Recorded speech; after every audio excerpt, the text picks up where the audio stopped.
Hello बच्चों, कैसे हैं आप सभी। होप करती हूँ सभी बहुत अच्छे होंगे। और मैं आप लोग के लिए लेकर आई हूँ डीएनए और आरएनए में अंतर, जो कि 5 मार्क्स का क्वेश्चन आपका आता है। अगर 5 नंबर का आता है तो 5 नंबर में आएगा, और अगर 4 नंबर के क्वेश्चंस आते हैं तो 4 नंबर में आपको आएगा। ठीक है, तो डीएनए और आरएनए में अंतर ये बहुत बहुत बार पूछा जा चुका है, और मतलब काफ़ी ज़्यादा चांसेस है आने के।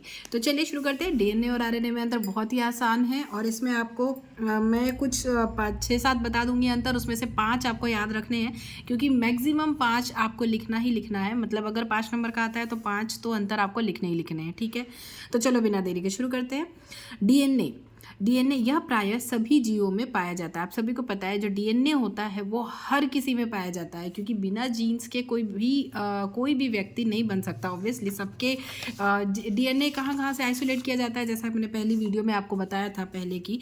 उसमें डीएनए हम कहाँ से लेते हैं, देखो ब्लड सबसे बड़ा तो है कि मतलब भाई ब्लड से, स्किन से, और हेयर से, और मतलब इन सब चीज़ों से एक्सट्रैक्ट करते हैं डीएनए। तो ये सारी चीज़ें बनने के लिए क्या चाहिए, डीएनए चाहिए। तो ऑब्वियसली डीएनए क्या होगा, सारे जीवों में कम से कम स्किन तो होता ही है ना, आप सभी को पता है। ब्लड तो होता है ना, बिना ब्लड का कोई भी जीव तो रह नहीं सकता।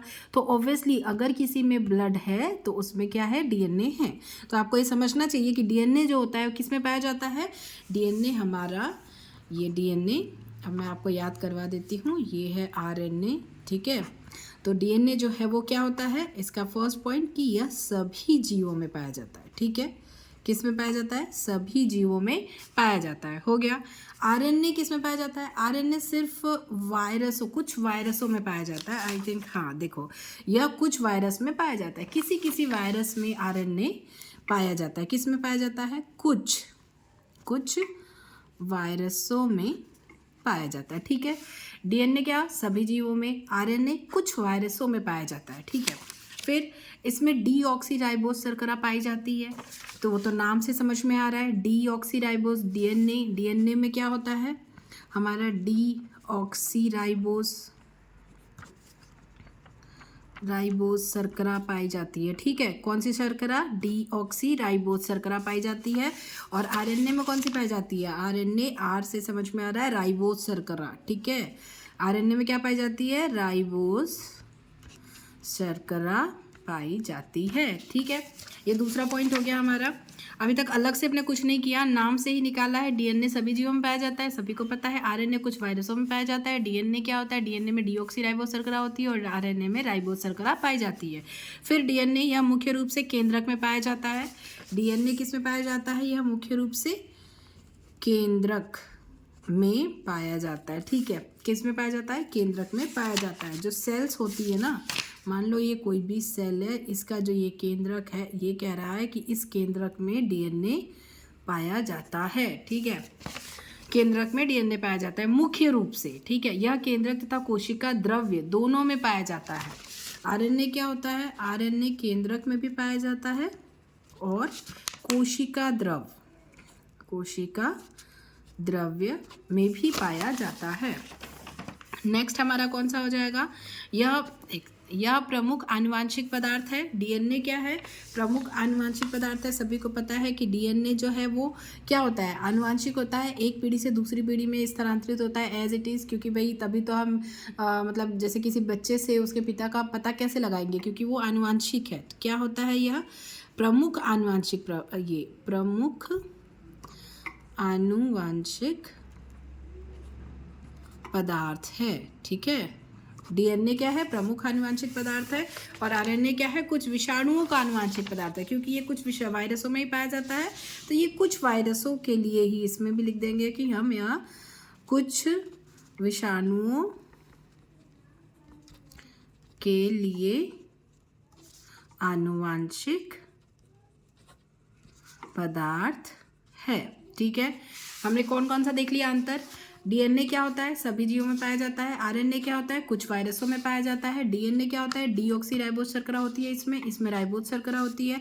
डीएनए केंद्रक में मुख्यतः पाया जाता है, और आरएनए कहाँ, केंद्रक और कोशिका द्रव्य दोनों में पाया जाता है। फिर डीएनए क्या है, प्रमुख आनुवांशिक पदार्थ है, और आरएनए कुछ विषाणुओं के लिए आनुवांशिक पदार्थ है। ये हमने 4 अंतर आई थिंक कि अभी तक तो आपको याद हो भी गया होगा। 5वां अंतर क्या है, डीएनए से आरएनए का निर्माण होता है। डीएनए से ये क्वेश्चन भी आता है कि आप डीएनए से मतलब आरएनए का निर्माण कैसे होता है। डीएनए से आरएनए का निर्माण आप सभी को पता है क्या? डीएनए से आरएनए का निर्माण होता है। कैसे होता है आप सभी को पता है। किससे जुड़ा रहता है? ए टी से जुड़ा होता है, जी सी से जुड़ा होता है। ठीक है, A T adenine, thymine, guanine और साइटोसिन। तो ये डबल बॉन्ड और ये ट्रिपल बॉन्ड से। ठीक है, तो ये किसको रिप्लेस करता है? थाइमिन को रिप्लेस करके क्या लग जाता है? यूरेसिल आ जाता है, तब आरएनए बन जाता है। ठीक है, इतना तो आप सभी को पता ही होगा। नहीं पता होगा तो फिर मैं जब डीएनए आपको पढ़ाऊंगी तो उसमें आपको अच्छे से समझा दूंगी, क्योंकि कई बार आता है कि डीएनए से आरएनए बनने की प्रक्रिया लिखो, ये भी क्वेश्चन आ जाता है।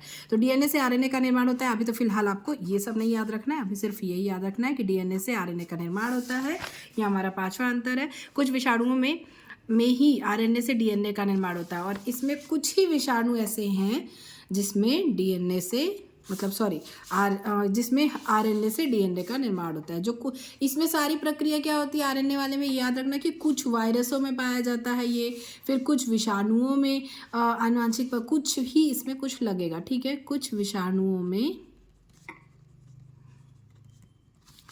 आरएनए से डीएनए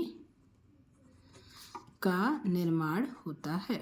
ठीक है, निर्माण होता है, आप सभी को पता ही चल गया।